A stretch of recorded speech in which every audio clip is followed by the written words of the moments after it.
Well, hello, you who are beloved by God. My name is Jonathan McCleary. I'm the pastor at Bay United Methodist Church. Thank you for joining me on this midweek meditation.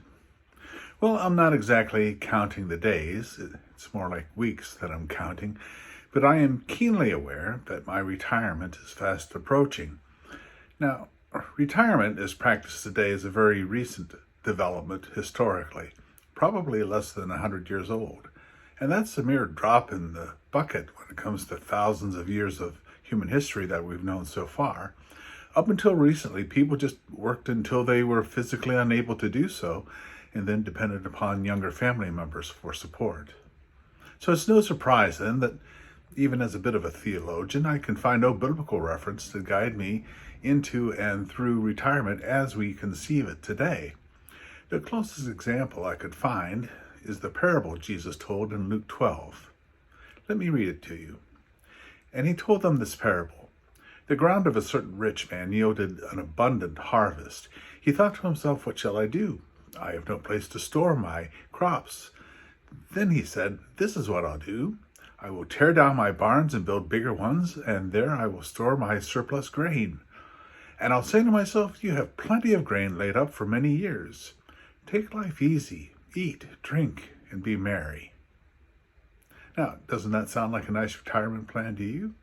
You work hard, amass enough wealth or pension credits, and then relax for the rest of your days. Eat, drink, be merry.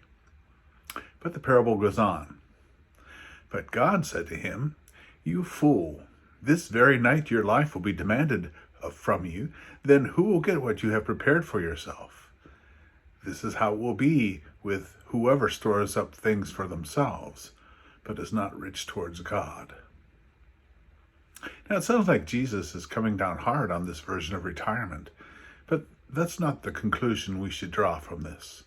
Jesus is drawing the distinction between being devoted to wealth and being devoted to God. Having wealth is not the issue. After all, it was God who provided the wealth to this man in the first place.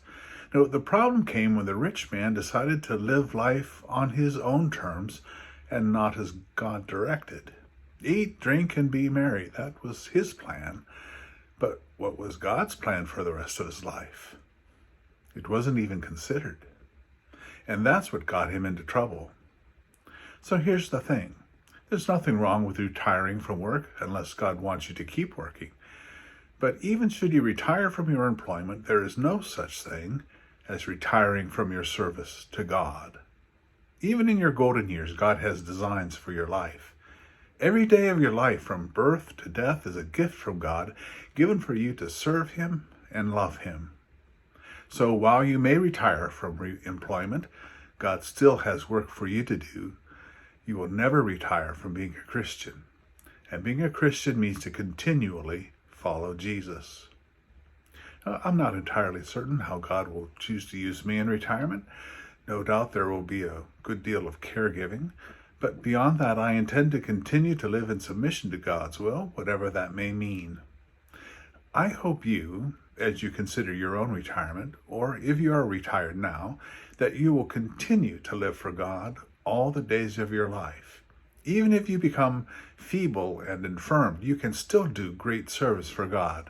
For even if you are incapacitated with age, you will still be able to pray at the least. And prayer is a power that changes the world. We live for Jesus. Our lives belong to Him. It's not about us. And that's true for our retirement as much as any other time of our lives. So keep serving, keep learning, keep growing, keep taking up your cross. Don't be like the fool who lived only for himself and was not rich towards God. Keep your faith alive for a lifetime. God bless you all. We will see you soon.